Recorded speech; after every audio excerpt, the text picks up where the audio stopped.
الكلام يشاطرني المحبة والهيام وينثر شعره درا مضيئا لصحب طيب. أعوذ بالله من الشيطان الرجيم. بسم الله الرحمن الرحيم. الحمد لله نحمده ونستعينه ونستغفره ونعوذ بالله من شرور أنفسنا ومن سيئات أعمالنا. من يهد الله فلا مضل له ومن يضلله فلا هادي له. أشهد أن لا إله إلا الله وأشهد أن محمدا عبده ورسوله. أما بعد. Barlık hamd sanalar alemlerinin perverdigarı Allah Teala'ya hastır. Peygamberimiz Muhammed Mustafa sallallahu aleyhi ve sellemge, aile azalarga, sahabelerge ve o zatga güzel ahlak bilen ergeşken barlık mümin Müslüman qarindoshlarga Allah'ın salamı ve berekatı bulsun. Assalamu alaikum ve rahmetullahi ve berekatuh. Aziz mümin Müslüman qarindoshlar, bugünkü dersimiz bolsa xalq ve zaman buzulganda yoki dinde fitnege, haramga, shubhalik narsalarga giriftar bolup qilishdan qo'rqib, kishilardan ayrilib uzoq turishning yaxshiligi haqida bo'ladi.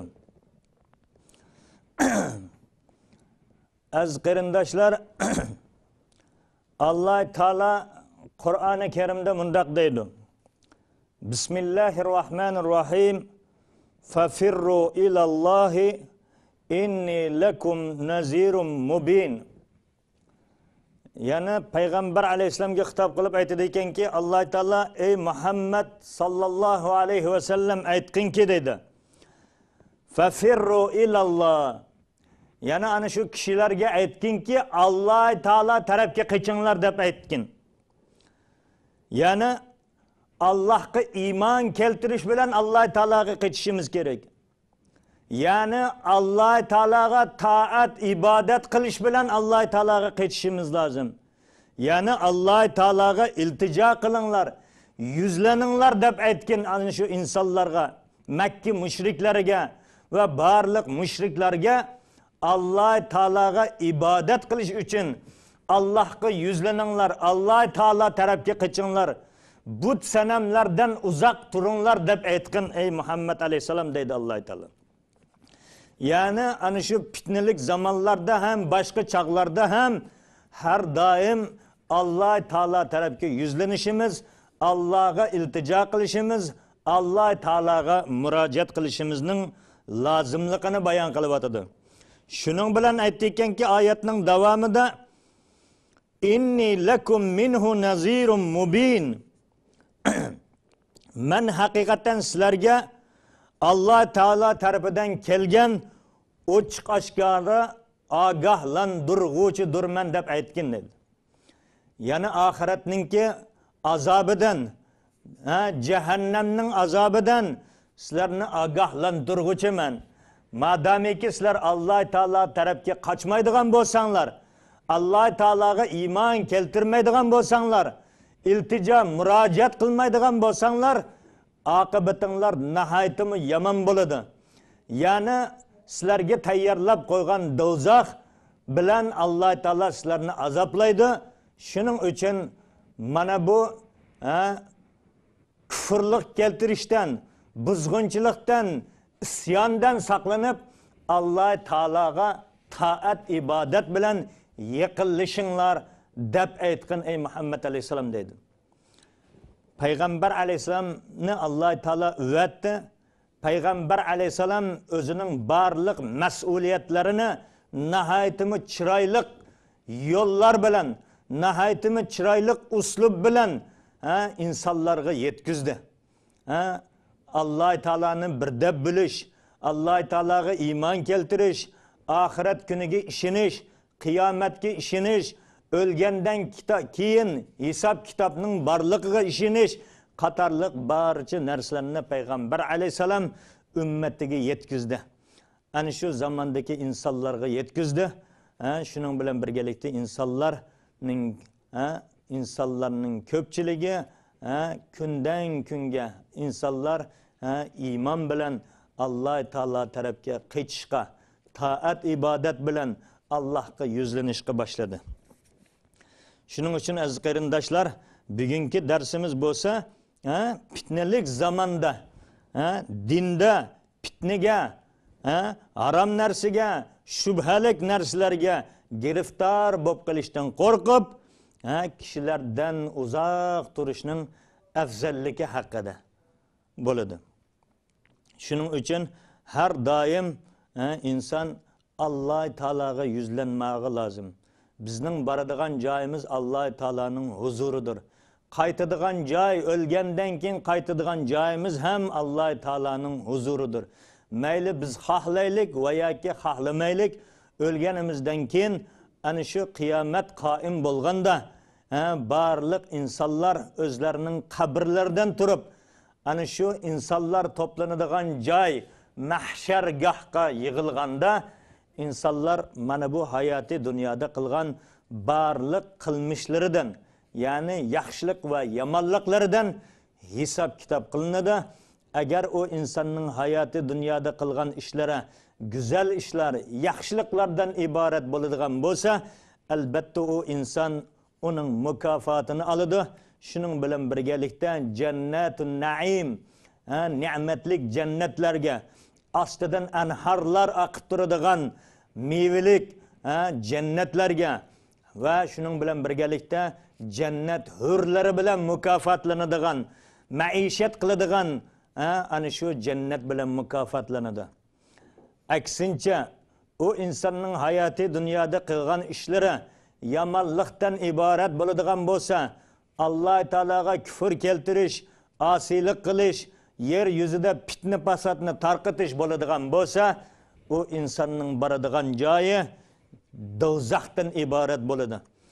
U do'zaxda o insonga hech qanday rahim shafqat qilinmaydi, faqat va faqat azobni ziyoda qiladi. Faqat va faqat azobni ziyoda qiladi. Azob ustiga azob, azob ustiga azob bo'ladi. Chunki jannat do'zaxda rahat, farog'at, dam elish degan narsaning o'zi bo'lmaydi. Kecha kunduz azob. Yana bu azob qilgandan keyin, do'zax o'ti bilan azoblangandan keyin o insonning jasadi qolmaydi-ku, kuyib kulga aylanib ketadi. O deydigan fikrda bo'ladiganlar bo'lsa, Alloh taolo aytadi ekanki, biz ularni har bir azoblab, ko'ydirib kulga aylantirgandan keyin ularni yana qaytadan terilarini yengilab yana azoblaymiz deydi. Ya'ni inson do'zaxda o'lim yo'q, do'zaxda faqat azobdan boshqa narsa yo'q. Alloh taolo barchamizni mana bu do'zaxning azobidan o'zi asirgan bo'lsin aziz qarindoshlar. Do'zaxga biz bardosh bera olmaymiz. Hech qanday inson bardosh bera olmaydi. Shuning uchun mana bu hayoti dunyo g'animat, imtihon dunyosi, sinoq dunyosi. Mana bu dunyoda 4 kunlik maishatni deb, o'yin kulkini deb, mangu yashaydigan oxirat hayotidan benasib qoladigan bo'lsak, bu biz uchun bakmu cho'ng ofat, bakmu cho'ng kulfat bo'ladi. Shuning uchun Alloh taoladan hammamiz o'tinib so'raymizki, ey Alloh, bizni mana bu dunyoda xor qilmagan, o'zingga taat ibodat qiladigan solih muttaqi bandalaringdan qilgin deb har doim duoyimizda hidoyatda sobit qilgin, mana bu haq yo'lingdan adashtirmag'in, ozdirmag'in deb duoni kam qilmasligimiz lozim. Shunda Alloh taolo bizni hidoyatda sobit qiladi aziz qarindoshlar. Sa'd ibn Abi Waqqas radhiyallohu anhu قال سمعت رسول الله صلى الله عليه وسلم يقول إن الله يحب العبد التقي الغني الخفي. Sa'd ibn Abu Waqqas radhiyallohu anhudan rivoyat qilingan hadisda u zot mundaq deydi. Men payg'ambar alayhisolamning mundaq deganligini anglagan edim dedim. Innalloha yuhibbul abdat taqi. Alloh taolo muttaqi bandasini yaxshi ko'radi deydi. Muttaqi bandasi kim? Muttaqi banda Alloh taolo buyurgan ishlarni qiladigan, Alloh taolo qaytirgan ishlardan qaytadigan, payg'ambar alayhisolamning yo'li bo'yicha sunnatiga amal qiladigan mana shundaq chiroyli bir inson muttaqi inson hisoblanadi. Ya'ni Allohdan qo'rqadigan insonlarni Alloh taolo yaxshi ko'radi. Alloh taologa kufrlik keltiradigan, isyon qiladigan, osiylik qiladigan mana bundaq bandasini Alloh taolo hargizmi yaxshi ko'rmaydi. Shuning uchun mana bu o'zimizning kichkina badanimiz bilan, kichkina tanimiz bilan, kichkina ozgina bir dard alamga chidolmaydigan mana shundaq ozgina bir jismimiz bilan biz Allohga osiylik qilmasligimiz lozim. Aziz qarindoshlar, Allohu akbar deganimizda Alloh taolo barcha narsalardan buyukdir. Mana bu yer osmonning bir burjukiga ham to'g'ri kelmaydigan jismimiz bilan qanchalagan insonlar Alloh taologa kufrlik keltiradi, isyon qiladi. Hatto Alloh taolaning borligini inkor qiladigan inson bor. Vaholanki Alloh taolo sizu biz yashab turgan mana bu yer sharidan barliq olamlardan kattadir. Vaholanki u inson buni tasavvur qila olmaydi. Nankor insonlar, qanchalagan nankor insonlar bor. Shuningga qaramasdan ana shu nankor insonlarga ham Alloh taolo Rahmanur Rahim sifati bilan ashularga rizq beradi aziz qarindoshlar. Rizqini kam qilib qo'ymaydi. Mayli u kafir bo'lsin, mayli u mu'min musulmon bo'lsin, hammasining muqaddar qilingan, taqdir qilingan, belgilangan rizqi bor. Chunki Alloh taolo yaratdi. Hammasi Alloh taolaning bandisidir. Mayli Alloh taolani inkor qilgan taqdirda ham u inson Alloh taolaning bandisidir. Shuning uchun Alloh taolo u insonga rizqini beradi. Alloh taolo mana shundaq muttaqi bandasini yaxshi ko'radi. Shuning uchun hammamizni Alloh taolo muttaqi bandalardan qilishini so'raymiz aziz qarindoshlar. Hadisning davomida aytadi ekanki, innalloha yuhibbul abdal g'ani. Alloh taolo boy bandasini yaxshi ko'radi. Ya'ni bu yerdagi boy bandadan murod kambag'al insonlarni yaxshi ko'rmaydimi Alloh degan fikrga kelib qolmasligimiz lozim. Boydan murod ya'ni qanoat qiladigan bandasini, ko'nglining, nafsining to'q bo'lgan bandasini, ko'zi to'q bo'lgan bandasini yaxshi ko'radi degani. Puli jiq bandasini yaxshi ko'radi deganlik emas aziz qarindoshlar. Ya'ni Alloh taolo boylarni yaxshi ko'radi, kambag'allarni yomon ko'radi degan o'y fikrga borib qolmaylik. Kambag'al ham Alloh taolaning bandisi, boy ham Alloh taolaning bandisi.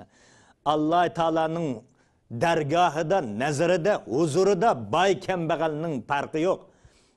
Alloh taolaning huzurida taqvolik önemli.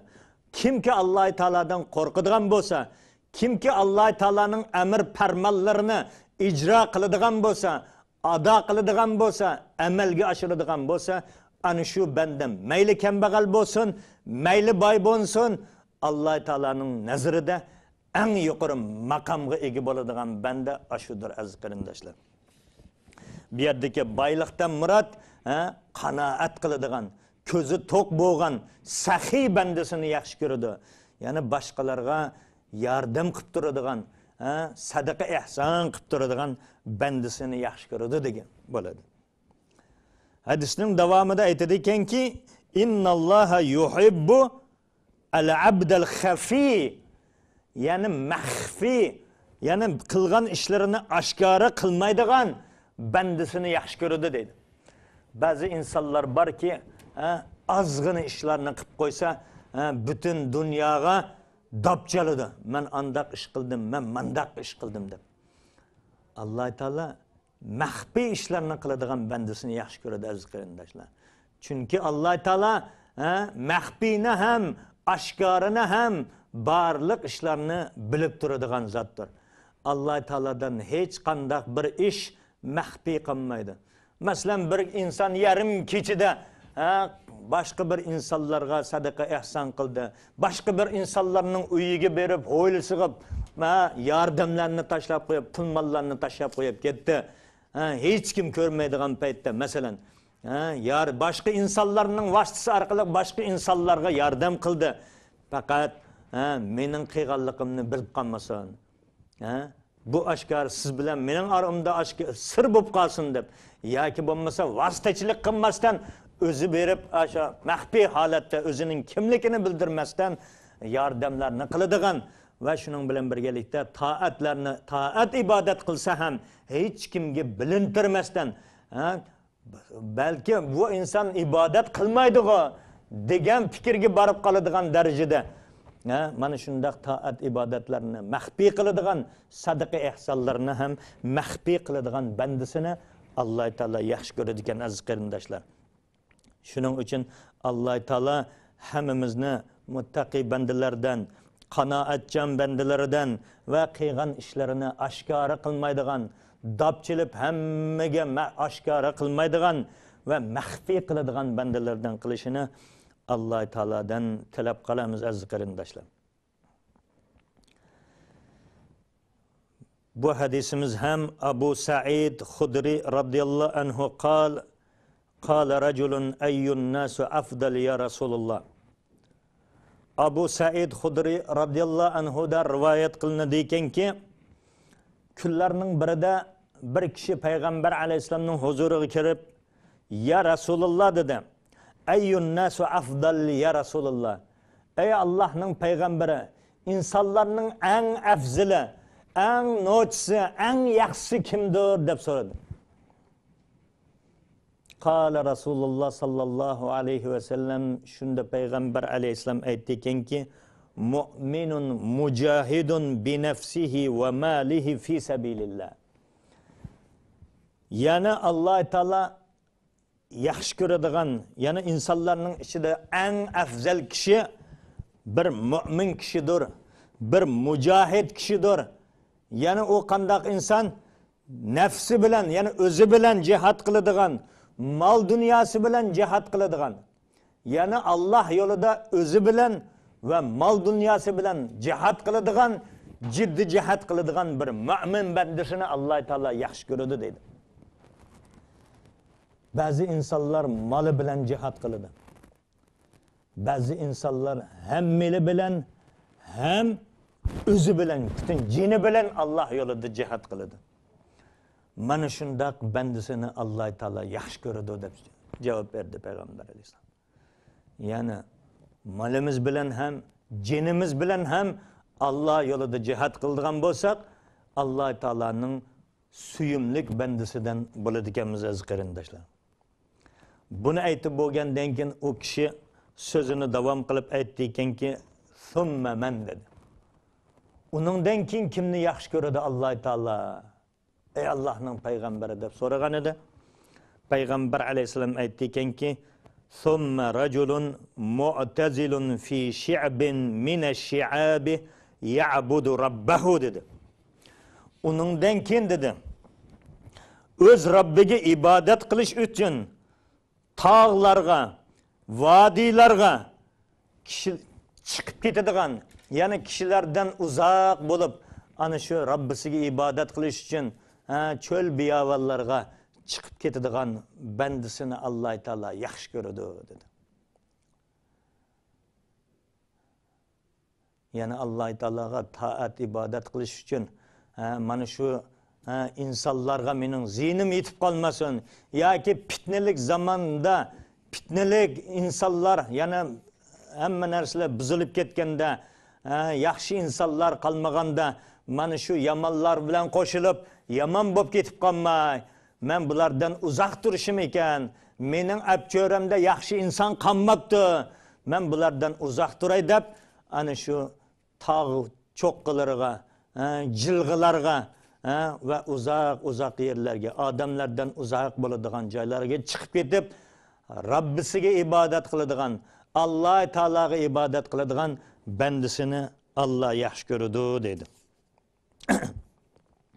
Yana bir rivoyatda Allohdan qo'rqib, kishilarga o'zining yomonligi yetib qilishdan ansirab, ulardan yiroq turgan kishini Alloh taolo yaxshi ko'radi degan ekan aziz qarindoshlar.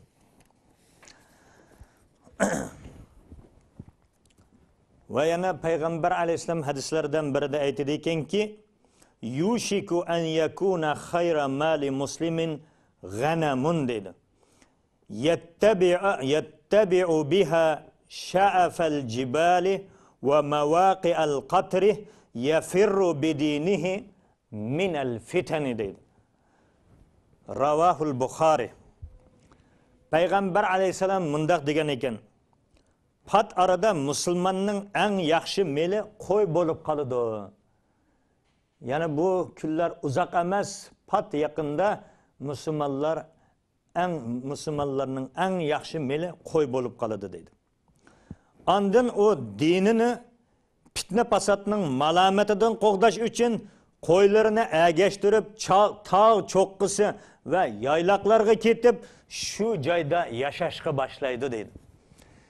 Yana atrofda yaxshi inson qolmaganligi uchun va yoki bo'lmasa terikchilik qilish uchun halol kasb qiladigan, halol tijorat qiladigan yo'l qolmaganligi uchun nihoyatmi buzuqchilik bir zamonning ichida buzuqchilik bir qiladigan insonlarning eskilari, yomonlari, iplashlari nihoyatda ko'payib ketganligi uchun haloldan pul topishning yo'li qolmaganligi uchun qo'ylarni haydab ana shu vodiylarga, tog' cho'qqilariga, yayloqlarga chiqib ketadi.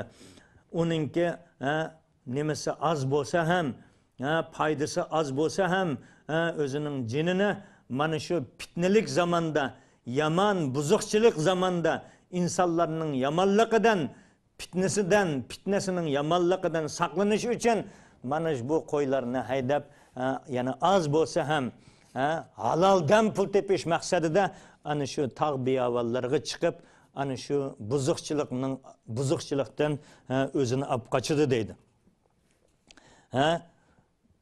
Dinimga,